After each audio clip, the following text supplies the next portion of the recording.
Good evening from Washington, D.C., and thank you to those of you joining us from around the world for news from a Catholic perspective. I'm Lauren Ashburn.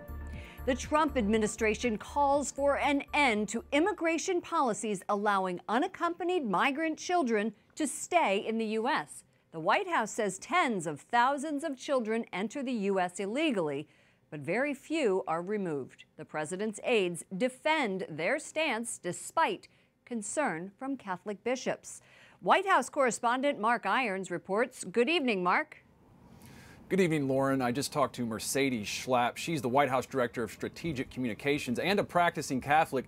She tells me legal loopholes hurt efforts to enforce immigration laws.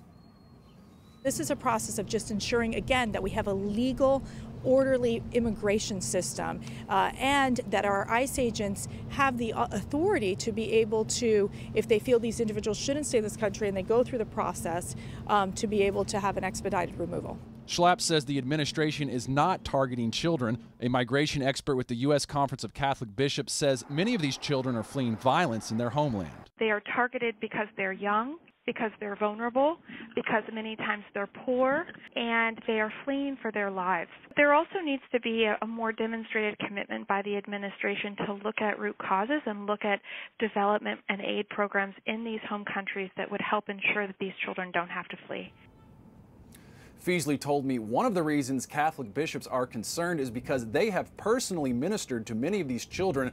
We'll see if the bishop's plea impacts the president. In addition to closing loopholes, he wants to end catch and release. The president believes illegal immigrants should be locked up after they've been arrested so they don't skip out on their court date. Lauren? Mark, are we learning any more details about the president's plan to send the National Guard to the southern border? When I spoke with Mercedes Schlapp today, she said this is an issue of national security, but gave no further details at this time. Meanwhile, a bishop near the border is speaking out. The Diocese of El Paso is calling this decision to send the National Guard morally irresponsible. Lauren?